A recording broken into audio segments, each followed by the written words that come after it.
दोस्तों नमस्कार, आप सुन रहे हैं रेडियो मयूर 90.8 FM। सुने अपने दिल की आवाज और मैं हूं आपका दोस्त आरजे अभिनंदन। दोस्तों, जैसा कि आप सभी जानते हैं, देश में कोरोना की दूसरी लहर काफी भयावह रूप ले चुकी है और इसमें छपरा शहर भी कहीं अछूता नहीं है। लगातार अगर हम देखें तो छपरा शहर में भी पॉजिटिव मरीजों की संख्या जो है वो बढ़ती दिख रही है। ऐसे में छपरा खुद को सुरक्षित रखने के लिए कहीं ना कहीं हमें अब भी मास्क और सैनिटाइजर का उपयोग रेगुलर वे में करना होगा और खुद को बहुत ज़्यादा पॉजिटिव रखना पड़ेगा। ये एक बहुत बड़ा हथियार साबित हो सकता है छपरा। अगर आपको कोरोना से फाइट करना है तो खुद को पॉजिटिव रखना बहुत ज़रूरी है। इसी क्रम में हमने एक मुहिम की शुरुआत की है और इस मुहिम का नाम है छपरा फाइट अगेंस्ट कोरोना।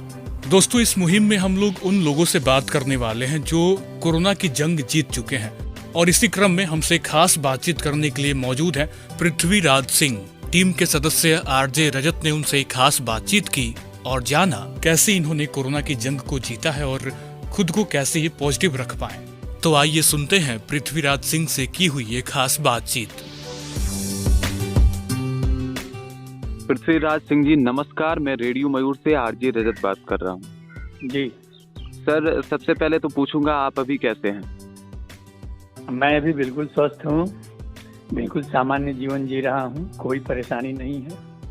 अच्छा सर, आपने जैसा बताया कि आप कोविड से जंग जीत चुके हैं।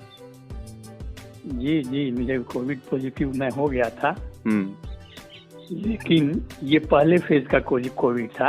अच्छा। हाँ, तो पहले फेज के कोविड में मैं पॉजिटिव हुआ था। सर, तो जब आप सुने थे, ये आपको पता चला था कि आप कोविड पॉजिटिव हुए, तो आपको डर लगा था सर?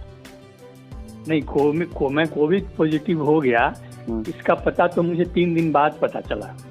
अच्छा, ठीक है। और यही चूक होती है आम नागरिक से। मुझे सर्दी खांसी बुखार हुई रात को, मैं एक पैरासीटामोल खा के सो गया। उस समय कोविड का कहर जो था जारी था, सभी जगह से सूचनाएं आ रही थी कि पसर रहा है। ओके। तो मैं समझा कोविड है, सर्दी खांसी है और क्या है। लेकिन मेरे लड़कों ने कहा कि नहीं, ये समय बुरा है, आप टेस्ट करवा लीजिए। तो 2 दिन बाद मैं अस्पताल में टेस्ट कराने गया, जो रैपिड टेस्ट था। हाँ। तुरंत नाक से ये लेके हाँ म्यूकस लेके और करते हैं लोग, तो वो पॉजिटिव आया। ओके।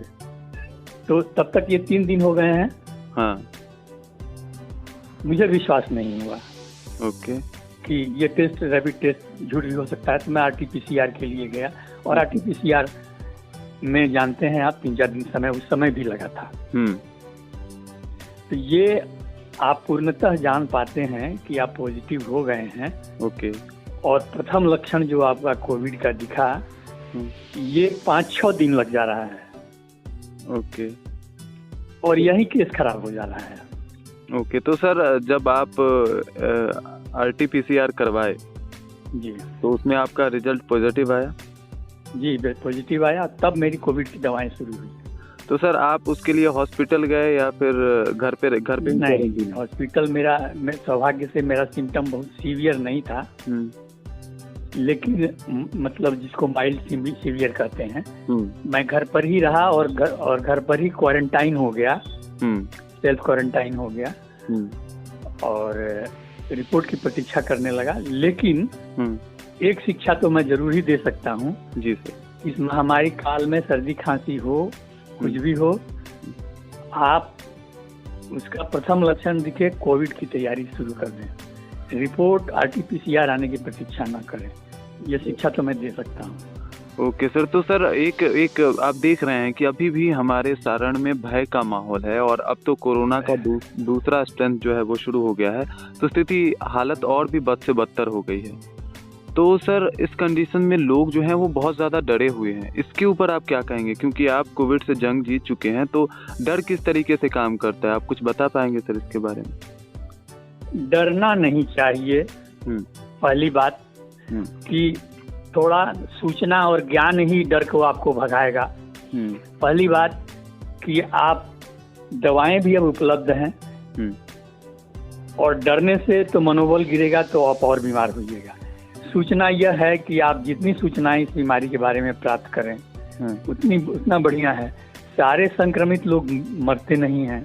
बिल्कुल 80% लोग को नॉन सिम्टोमेटिक लोग कहते हैं कि पता ही नहीं चला, या थोड़ा बहुत सिम्टम आया, टेस्ट गया, थोड़ी बुखार आई, खांसी, बदन दर्द हुआ, उसके बाद कम हो गया। तो 80% लोग तो यूं ही खांसी दर्द और बुखार दर्द का अनुभव करेंगे। 80 में से बाकी 20% को ऑक्सीजन या वेंटिलेटर की जरूरत होती है। उसमें से मात्र 3% हैं जिन्होंने शुरू के दिनों में सर्दी, खांसी और निमोनिया की दवा चलाई, कोविड की दवा नहीं चलाई जी। वही लोग मौत का शिकार होते हैं, एक। और दूसरा, जिनके पास कोमॉर्बिडिटी पहले से ही कुछ बीमारियां हैं, गंभीर बीमारियां हैं, दमा, ब्लड प्रेशर, डायबिटीज आदि चिंताएं हैं 25 तरह, तो वो कोमॉर्बिडिटी पर हावी हो जाता है। कोरोना मारता नहीं है, डरना नहीं है, कोरोना मारता नहीं है। कोरोना आपके प्रतिरक्षा तंत्र को कमजोर कर देता है और इस कमजोरी का फायदा दूसरी बीमारियां ले लेती हैं, चढ़ के घातक हो जाती हैं। तो सर देख रहे हैं ना, लोग डर रहे हैं और कहीं ना कहीं कई जो भी डॉक्टर्स हैं वो ये परामर्श भी दे रहे हैं कि डरना बिल्कुल नहीं है, क्योंकि अगर आप डर रहे हैं तो ये कोई भी बीमारी आप पे ज्यादा हावी हो रही है। और कितना लोग तो ये भी बोल रहे हैं कि डर के मारे ही लोग की स्थिति ऐसी हो रही है। ये सारा खेल मनोविज्ञान का है। ठीक है, डर का मनोविज्ञान आदमी को कहीं भी नहीं ले जाके छोड़ेगा। डरना तो बिल्कुल नहीं है, जो होना होगा। और हर तरह की प्रिकॉशन, सावधानियां जो लेनी चाहिए, बीमारी के पूर्व और बीमारी के बीच और बीमारी के बाद भी, उसमें कोताही नहीं करनी चाहिए। मेरा ये कहना है, डरने से बीमारी नहीं जाएगी, हिम्मत से ही लड़ना होगा।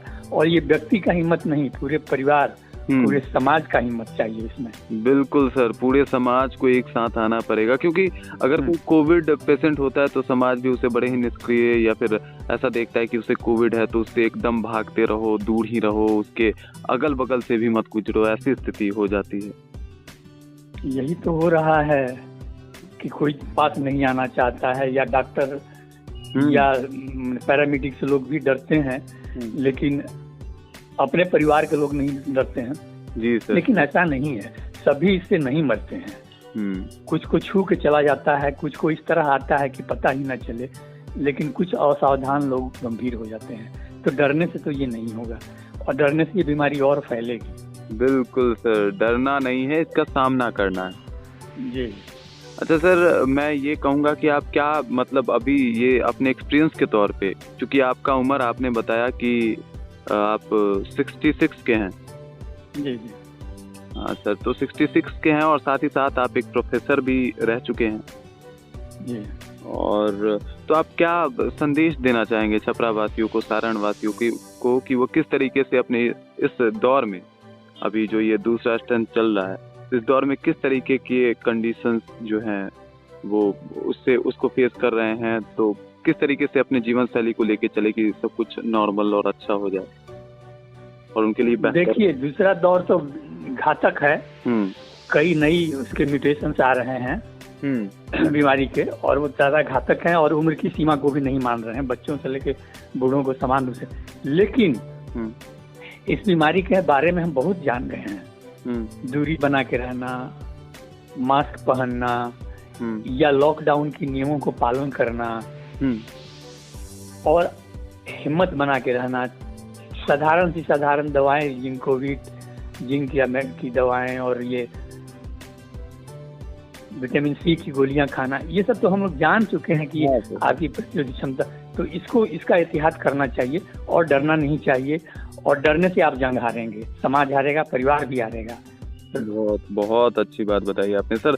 आखिरी एक सवाल मेरा कि आपने ये जो वैक्सीन था वो लिया आपने सर?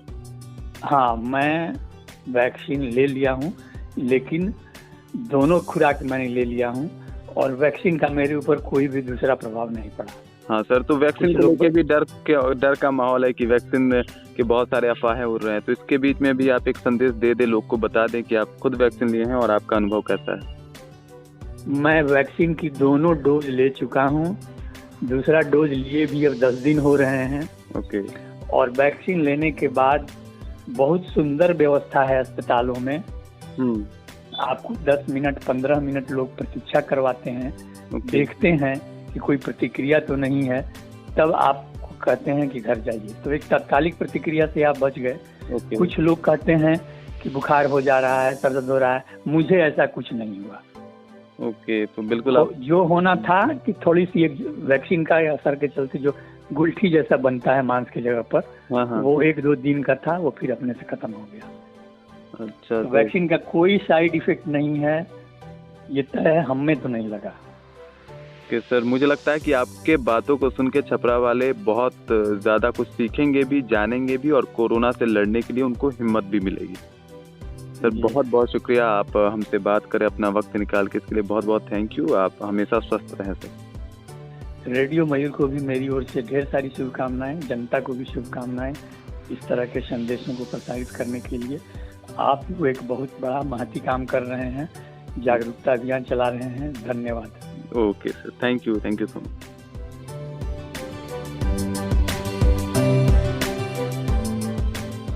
तो छपरा ये थे पृथ्वीराज सिंह। इन्होंने अपने एक्सपीरियंस को आप सबके बीच रखा और बताया किस प्रकार से कोरोना से लड़ाई लड़ते हुए जीत हासिल की। छपरा आप भी बनिए इस मुहिम का हिस्सा और अपने एक्सपीरियंस को हम सभी के साथ साझा करें, ताकि और लोग आपकी बातें सुनकर मोटिवेट हो सके और कोरोना की इस लड़ाई से जीत हासिल कर सके। क्योंकि छपरा कोरोना की इस जंग को हमें एक साथ मिलकर, एक साथ डटकर सामना करना पड़ेगा, तभी जाकर हम इस कोरोना की लड़ाई से जीत हासिल कर पाएंगे।